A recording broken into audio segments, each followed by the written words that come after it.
Over the past 50 years, 3,000 ships and 100 planes have gone missing in a mysterious stretch of water in the Atlantic Ocean. One minute, they are there. The next, they've vanished. They all have one thing in common. They all ventured into the Bermuda Triangle.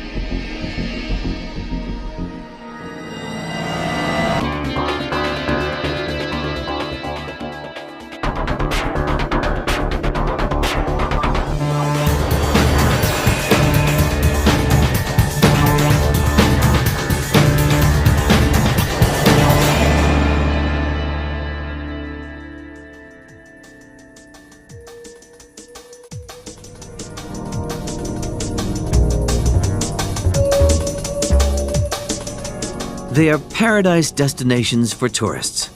The Sunshine Coast of Florida and the Florida Keys.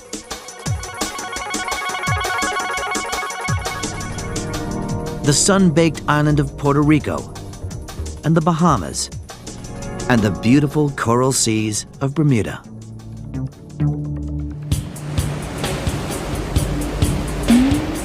But the surrounding waters hold a mystery that has been known by many names. The Devil's Triangle, the Devil's Seas, Graveyard of the Atlantic.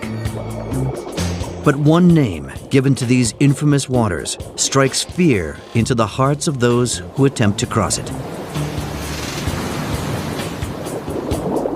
The Bermuda Triangle. The Bermuda Triangle lies off the eastern seaboard of the United States, bordered by the Florida Keys, Bermuda, and Puerto Rico. 1.5 million square miles of empty ocean. The Bermuda Triangle is a place where people disappear mysteriously, and it has no logical, no conventional, no natural explanation. But many scientists believe there are logical explanations. Extreme weather, rare magnetic anomalies affecting navigation, and even gas bubbles rising from the ocean floor. It is possible that bubbles from the ocean floor can sink a ship. And yet, the legends remain. In places like Miami, where Navy aircraft disappeared on a routine exercise that cost the lives of 27 men. How can you lose 5 aircraft? And it's a good question. It's a question that still is around today. The Bahamas, where one man claims to have traveled through time. We experienced a space-time warp of 100 miles in 30 minutes. In Bermuda, where strange occurrences are said to affect ships. All my electronic instruments went haywire. And over the vast Atlantic waters, where pilots lose their reason. The plane was shuddering and the instruments were gone and we didn't know what the hell was going on.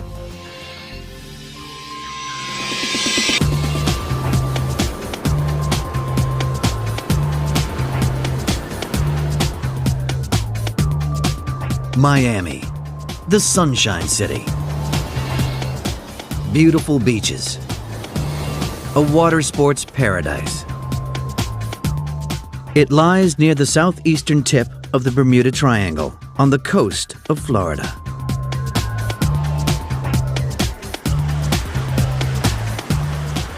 Miami's beaches attract 11 million visitors a year. It's a departure point for hundreds of cruise ships and flights over the Bermuda Triangle.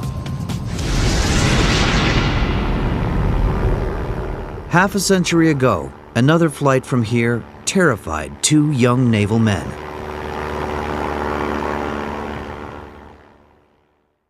"19-year-old identical twins, George and David Rothschild, were flying home because of a sudden death in their family.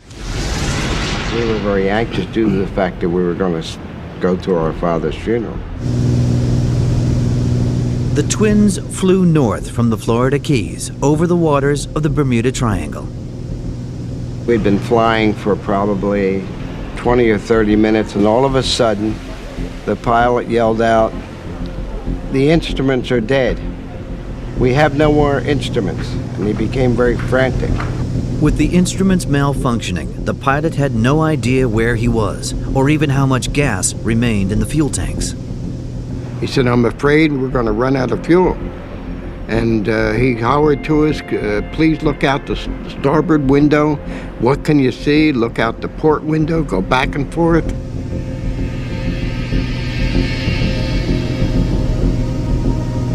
So in the meantime, the plane was shuddering and the instruments were gone, and we didn't know what the hell was going on. And he said, "Can you see planes? Can you see ships down there? Can you see land? Anything? Please help us on this." The pilot became panic-stricken. The pilot said, "I'm too nervous, I can't fly." So the co-pilot had to take over and continue with the flight. Over water, with fuel running low, the twins were also getting desperate. And we were looking for some hope, something to see, but we saw nothing. All we saw was ocean. We were over the ocean. Finally, after what seemed like hours, they spotted the coastline. When we finally got to Norfolk and they landed, then, of course, I was so happy I kissed the ground, the dirt that we were on. As a matter of fact, Dave wouldn't fly in a plane for over 20 years after that experience. Right. Yeah. The flight took place a decade before the Bermuda Triangle earned its infamous reputation.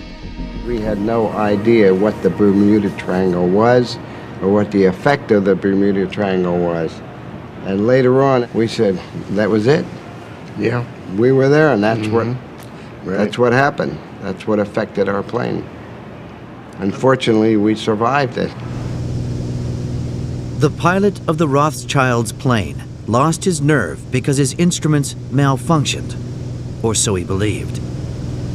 But could the vast expanse of the Bermuda Triangle have affected his mind?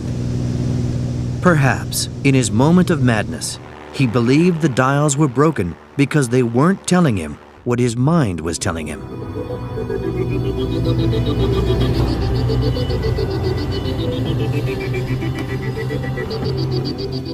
One man who knows how such confusion can happen is flying instructor Robert Grant. It's all part of the mind playing games, and you have to control it. I've been flying over water for several thousand hours, and when I get a long ways from land, the ears perk up. You start hearing sounds in the airplane that you haven't heard since the last time you were over open water. Grant is an expert on spatial disorientation, or vertigo, the condition where a pilot loses his sense of up and down and left to right and starts to panic. He flies over the Florida Keys, the southeastern tip of the Bermuda Triangle. Here, the afternoon heat haze can disguise where the sea ends and the sky begins. We fly the airplane by outside references, and our main outside reference that we fly by is the horizon. We can determine pitch up, pitch down, left and right turn by looking out at the horizon. And without the horizon, things become very, very difficult. With the haze, heavy haze in the summer, especially here, we can not differentiate between the sky and the water. There is no horizon, and that can lead to vertigo. And the confusion of vertigo can cause a pilot to make completely irrational decisions. Let's take, for instance, your airplane is going into, say, a right-hand turn. Your mind is telling you that you are actually going into a left-hand turn. So if you don't believe the instrument and you believe your mind, guess what happens? You turn more right. And the more right you turn, the more vertigo sets in. You know, spatial disorientation is another word that we use to describe that. And it's hard to explain, but let me tell you, when it happens, it's a very scary thing. And vertigo, unfortunately, has killed people. And if you don't recover from what's happening and believe your instruments and get the plane straight and level, you end up crashing.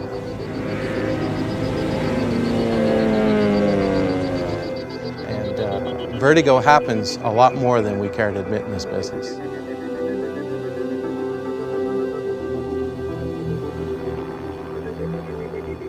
So, could vertigo have been responsible for the confusion of the Rothschild's pilot? Back in the 40s, those pilots were relying solely on a magnetic compass. And there was a certain amount of guesswork involved. And I certainly take my hat off to those people that flew back then, because they had a lot of guts to do what they did. You get away from land and you're strictly relying on your compass for direction. Grant believes the confusion that can bedevil a pilot over open water may explain some of the Bermuda Triangle disappearances. Well, when you look at history, we've certainly lost ships and we've lost airplanes in the area called the Bermuda Triangle. I call it the den of iniquity because you know, it's just so easy to get lost out there. An average of 5 planes still go missing here every year. But more than 50 years ago, the Bermuda Triangle claimed that many aircraft in just one day.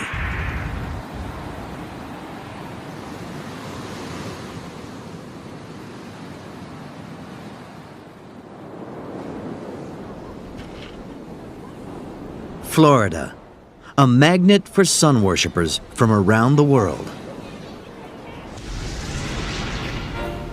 But in 1945, the beachgoers were military men and their wives from naval air stations dotted along the Florida coast. Although the Second World War had ended 3 months earlier, millions were still in the armed forces. Memories of conflict were never far away, and the air was filled each day with TBM Avenger bombers on training missions. At the Naval Air Station in Fort Lauderdale, rows of Avenger bombers stood ready. But one training mission was to lead to the most perplexing Bermuda Triangle mystery of all. Flight 19, The Lost Patrol. A mystery studied for the past 10 years by author Gian Quasar. It was 2:10 p.m. in the afternoon, December 5, 1945. 5 Navy TBM Avenger bombers took off from Naval Air Station Fort Lauderdale for a routine training flight over the Atlantic. The Avenger bomber was the Navy's largest single-engine plane, and more than able to handle the weather that day of broken cloud and 12 miles visibility. As the 5 planes of Flight 19 headed out into the Bermuda Triangle, 14 young men were on board, Navy flyers like these pictured at the base a few days earlier. Ironically, the flight was a routine lesson in advanced navigation. The route, 316 nautical miles, took them east over Hen and Chicken Shoals, north over Bahamian Islands, and westwards back to the base, a course that lay inside the Bermuda Triangle. Within half an hour, they reached their target at Hen and Chicken Shoals and spent 20 minutes dropping practice bombs. But on the next leg of the exercise, an hour and a half into the mission, the leader, Flight Lieutenant Charles Taylor, got into trouble. He became completely confused.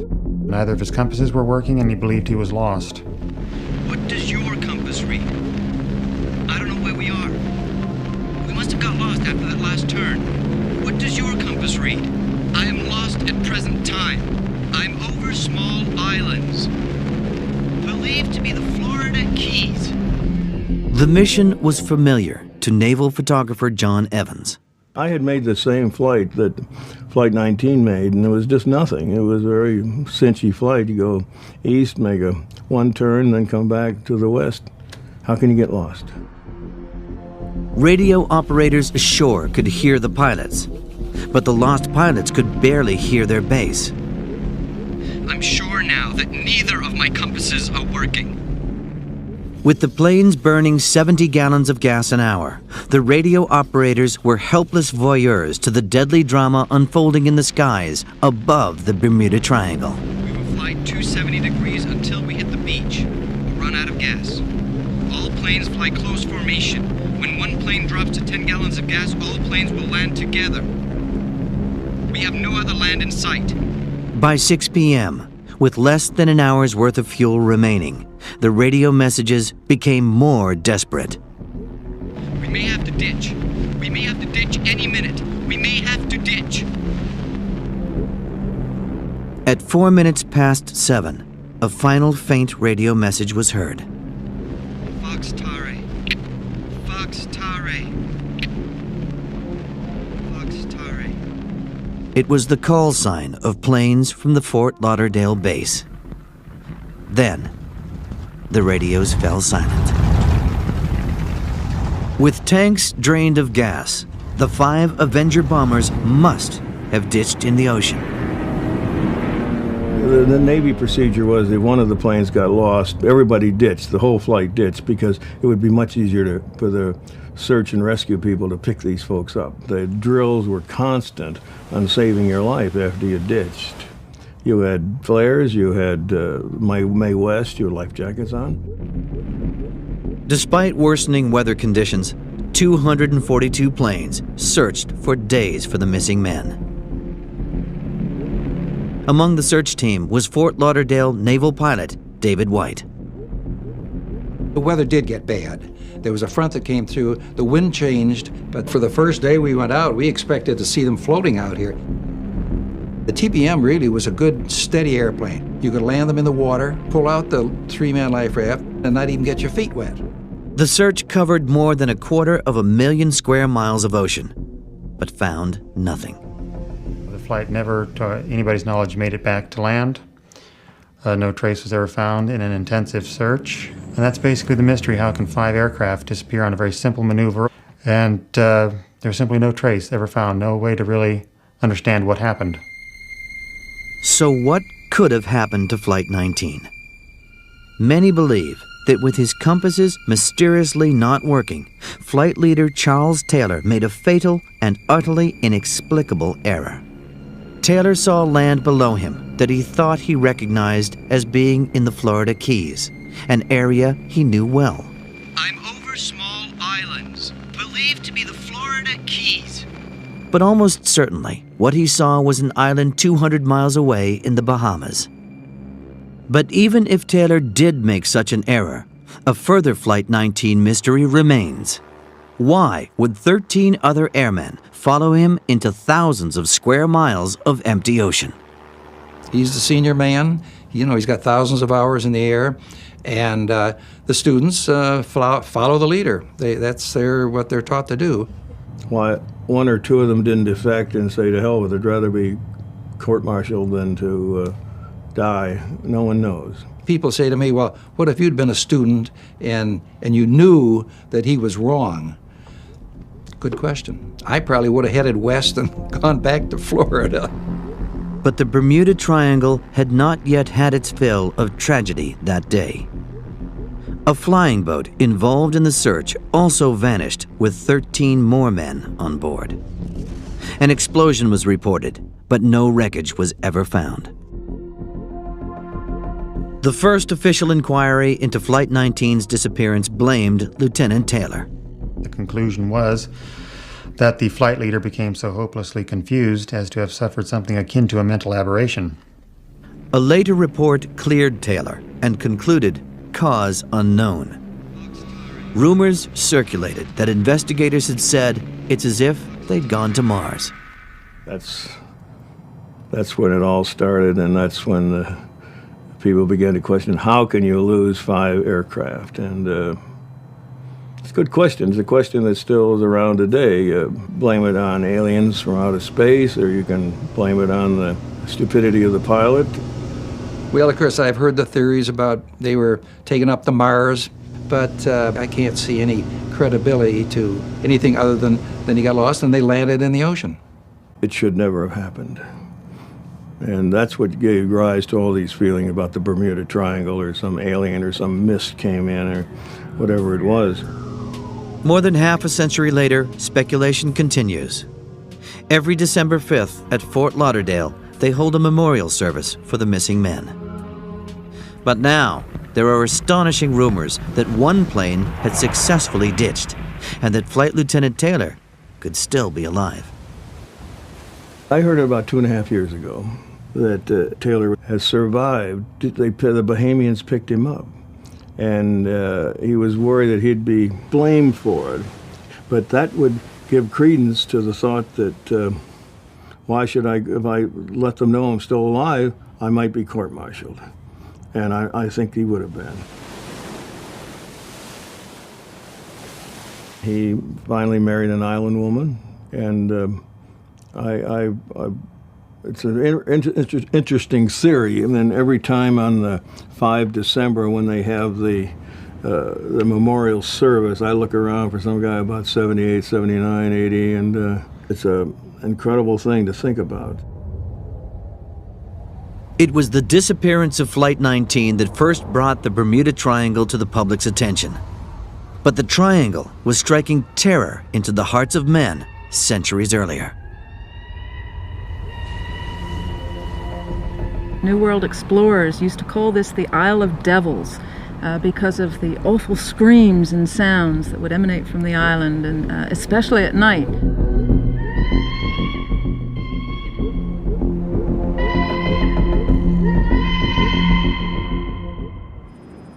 By the late 1950s, the waters off the Florida coast were infamous.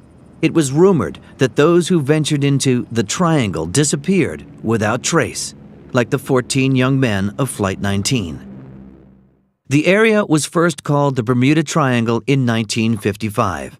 Since then, many have attempted to explain the mystery. For years, one author has examined the facts behind each missing ship and plane and listed them all on his website. He is Gian Quasar. I first started merely to document the Bermuda Triangle. I was not setting myself up to solve it or to confirm any mystery. I wanted to see if it was still going on. Quasar discovered that it is still going on. The question is, why? What is so sudden that can cause a disappearance? It's hard to say. That's why there's the great mystery of the triangle.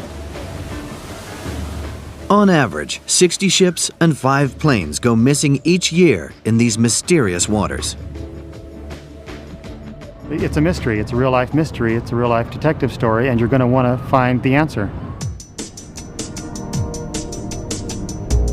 Bermuda, the island that gave its name to the Bermuda Triangle.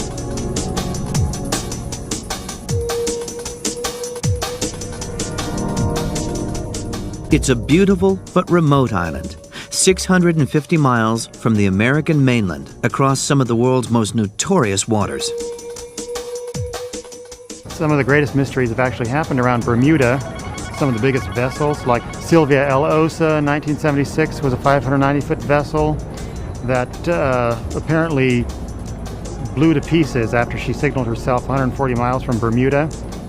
The cargo ship Poet in 1980, after signaling north of Bermuda, she vanished. The weather was choppy, but it was not enough to cause a 520-foot vessel to sink without cause.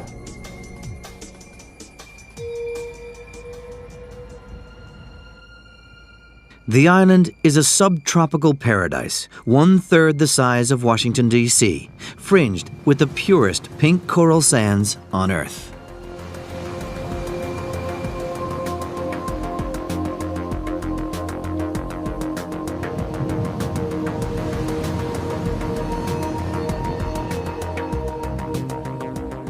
Each year, the 65,000 population swells with 500,000 visitors, most of them Americans arriving by cruise ship. We just got married. Yep, We're newlyweds on out our on a honeymoon. I love it Beautiful. here. I love the beach, the water is gorgeous. Be they residents or visitors, they are all greeted by one of the island's most well-known fixtures, Johnny Barnes. He's been here for decades, and now he has a statue in his honor.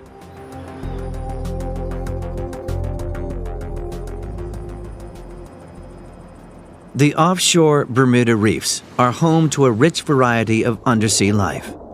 600 species of fish inhabit these waters. It's a paradise for scuba divers.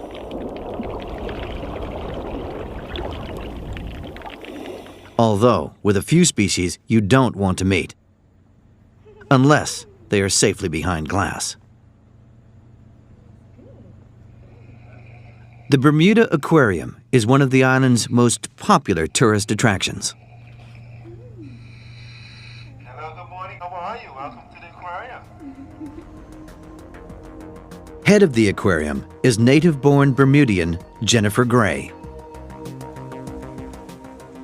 Bermuda is the most beautiful place on earth because we're an oceanic island surrounded by pristine, warm waters. There's not a lot of poverty, there's not a lot of crime. It's just a very exquisite island. In centuries past, before the Bermuda Triangle gained its notoriety, nobody wanted to land here. It was a fearful place. Prior to colonization in the early 1600s, New World explorers used to call this the Isle of Devils because of the awful screams and sounds that would emanate from the island, and especially at night. And of course later, when they colonized the islands, they discovered that this noise was coming from the endemic cahao, very rare bird that's known only to Bermuda, and also pigs that had come off of shipwrecks.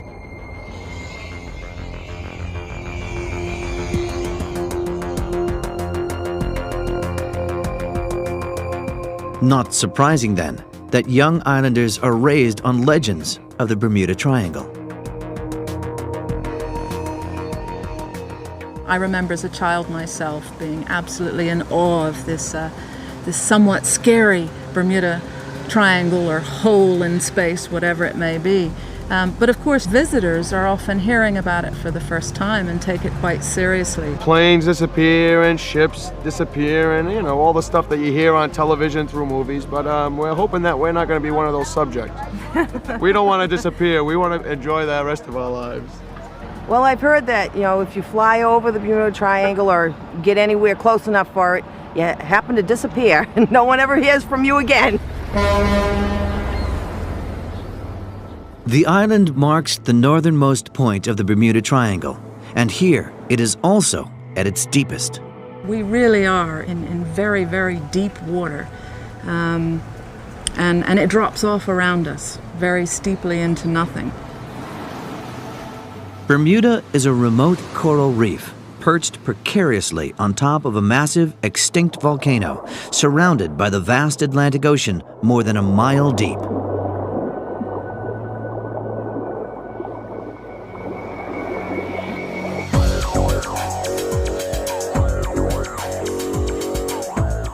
One man who knows these waters well is fisherman Sloan Wakefield. And he has a wary respect for the surrounding seas.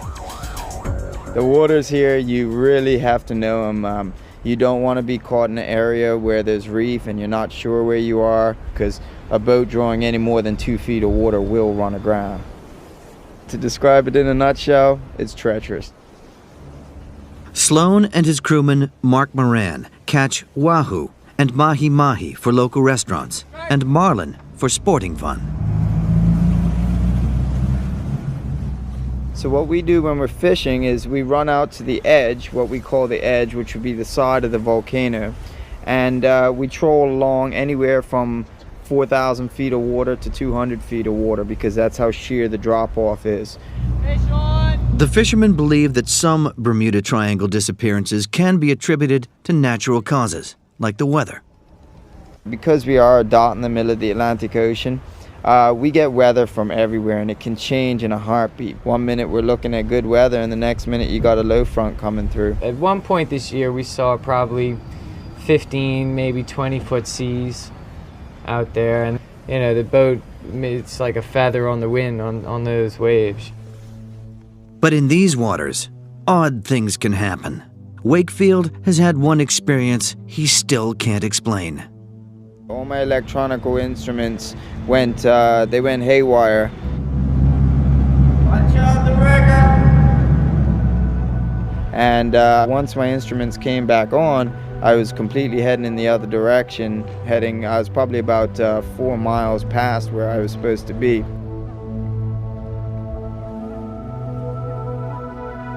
A lot of people were saying, oh, your instruments might have been shorting out. They've never shorted out before that, and they haven't shorted out since. That's the encounter that I personally have had with what's called the Bermuda Triangle.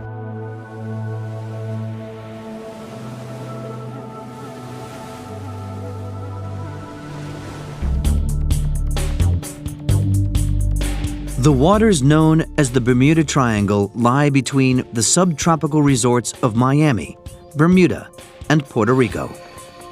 Thousands of tourists are attracted here from all over the world. More than 800,000 craft are registered in Florida alone, along with countless other commercial vessels and visiting cruise ships. These waters normally promise sunshine and calm seas. But sometimes there are hurricanes.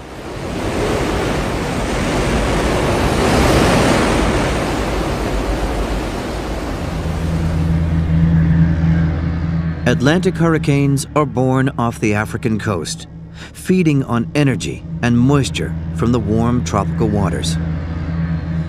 The tracks of these storms reveal how, over the past 100 years, they head for America and how often they veer off towards the Bermuda Triangle.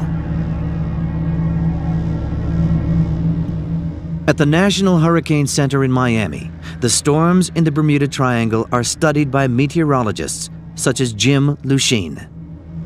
Hurricanes are very frequent out in the Bermuda Triangle area there. In fact, more hurricanes in that particular area than any other in the Atlantic Basin. And a hurricane is a sailor's greatest fear. The mariner may not know which way to look. Sometimes the weather may be coming from one direction, sometimes it may be coming from the other direction. In November 2001, the media besieged the Miami Weather Center as Hurricane Michelle bore down on this corner of the triangle. And we expect these winds regardless of where Michelle actually goes.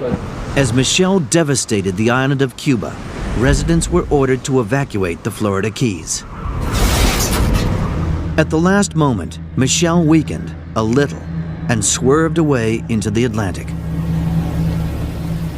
The whole of Florida, however, was lashed with rain.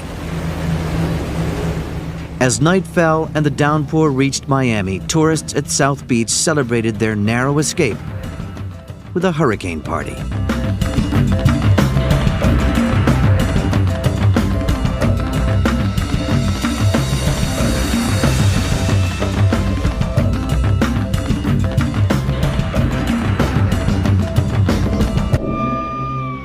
But even events on a smaller scale than hurricanes can be just as deadly. Thunderstorms.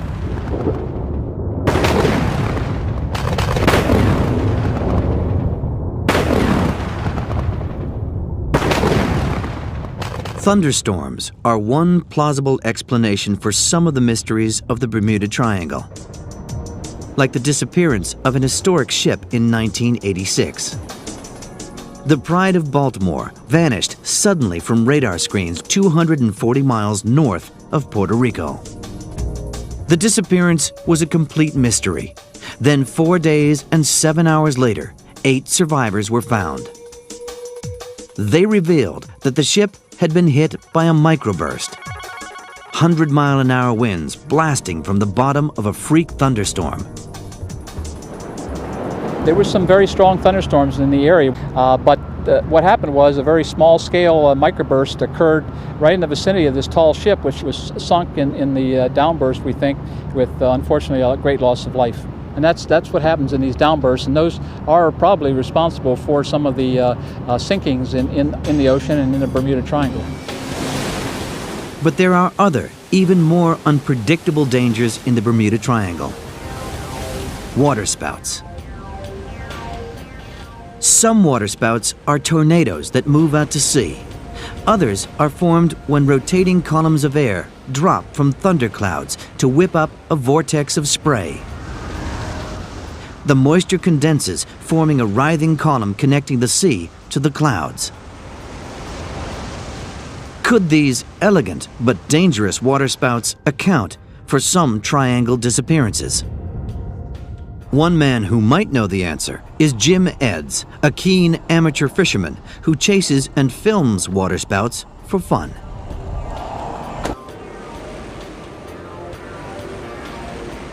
It's going to be coming across the frame here. Really moving pretty good. Quick, quick, run! Oh, this is beautiful.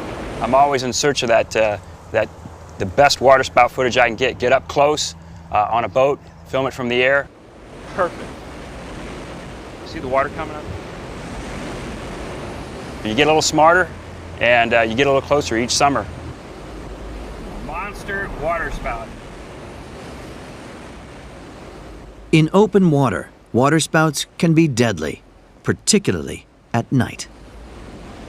If you're out there at night and a waterspout develops, it can flip your vessel over. And if it's a tornadic waterspout, the really big waterspouts, the strong ones, the ones with high velocity, you may not see that. You may get stuck in it.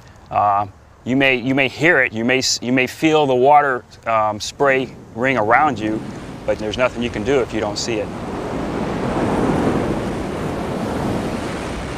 Certainly, you can't rule out the possibility of waterspouts to explain the disappearance of ships in the Bermuda Triangle. As a fisherman, Edds knows of other dangers within the Bermuda Triangle. When you're offshore in this area, one of the things you have to watch out for is what we call rips. Those are areas that are little eddies in the Gulf Stream that jack up the waves a lot higher than what you're used to. And especially if the wind is blowing against the current, it can go from a 2 to 3 foot surf maybe to a 5 to 6 foot. And when you get in there, it's just like a wash machine. So you really have to pay attention that you don't slide down and nose down into a wave. Disappearances have been reported out there for over 200 years before the modern mystery of the Triangle. Probably the most famous is the USS Cyclops. It was in 1918. She carried wireless. She had 309 U.S. Navy crew aboard. She was a U.S. naval collier. And she left British Barbados en route to Baltimore, and she never was seen again. It just went down as the greatest mystery of the sea. Woodrow Wilson, the president, said, only God in the sea knows where the great ship has gone. The Bahamas, a necklace of islands that lie in the Atlantic Ocean 100 miles from the Florida coast. Here, the weather and the waters can be deceptively beautiful. What's interesting about the disappearances in the Bahamas is that the Bahama Bank is no more than 50 feet shallow, and yet no ship, no aircraft has been found on the bottom. No trace has ever been found of those that disappeared. The Bahamas attracts 4 million visitors each year. Nearly half the population work in the tourism industry.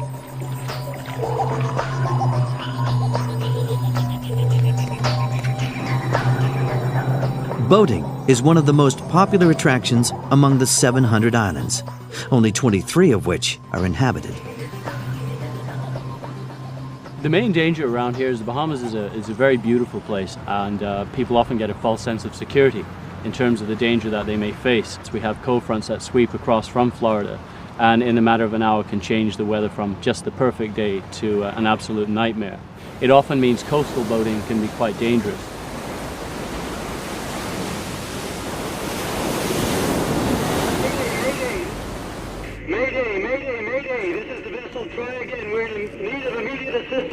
Vessel hailing Mayday, this is Bahamas Air Sea Rescue Nassau.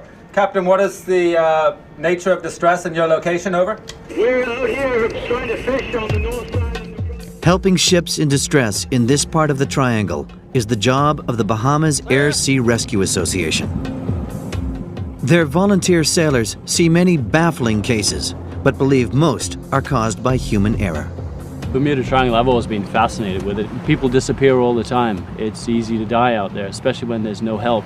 My own opinion is that although you don't know exactly what happened in every case, I think almost every case is explainable by human error. I mean, there are so many ways to get yourself killed on the sea. To assume every time someone is missing is due to a mysterious factor, I believe is stretching it, but you never know.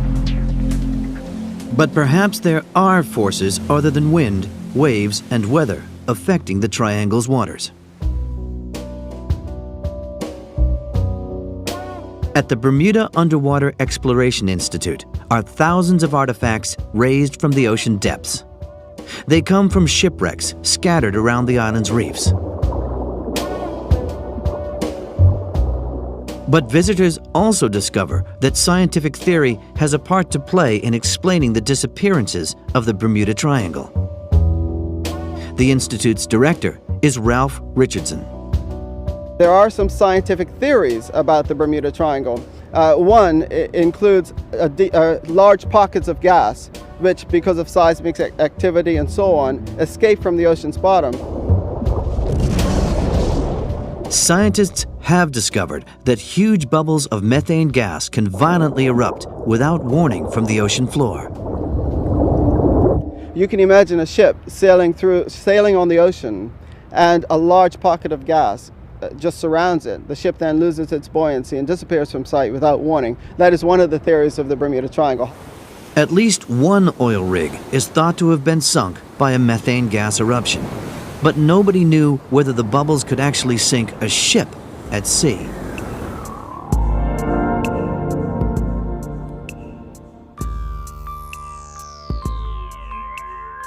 Bruce DiNardo, an expert in fluid dynamics at the Naval Postgraduate School in Monterey, California, is now researching just how dangerous those bubbles can be.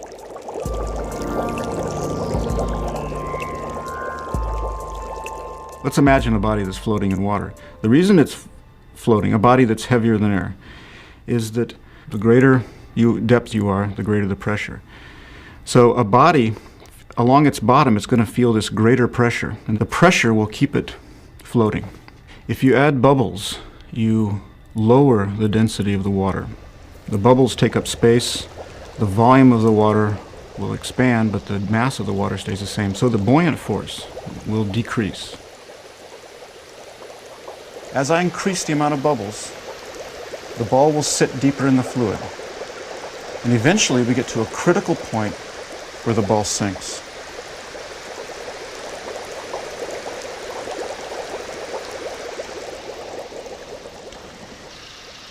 Now, what might happen in the ocean is that there is a burst of bubbles. We can show that here if I just turn on and then turn off the air. You can see that the ball sinks. If this were a ship and it took on enough water, it would sink to the bottom and stay there. In the ocean, if there is something like a methane eruption, the source of bubbles will be localized. They will rise, but there'll be water outside where there are no bubbles. But the fact that it can sink there is, to me, that's proof that a ship can sink in the ocean. I don't need to say, I wouldn't even say theoretically. I mean, it is possible that bubbles from the ocean floor can sink a ship. Methane gas eruptions may account for some missing ships, but they can never answer all the questions. I believe we will solve it eventually, so long as we don't deny that it does go on. But there is one story of the Bermuda Triangle that seems to defy every rational explanation, a tale that, if true, would bend the very laws of nature.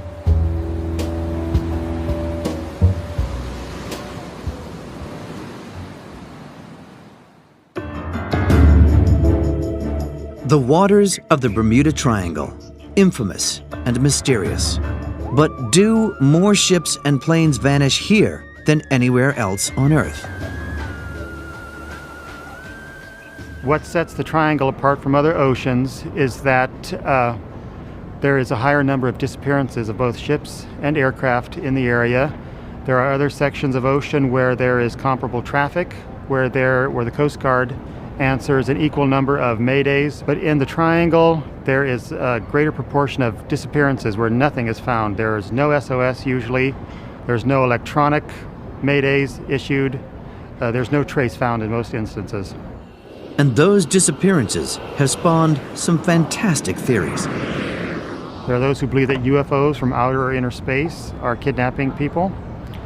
There are those who believe that the electromagnetic phenomena are capable of causing dimensional transmutations and time warps, time tunnels. They're all reported out there.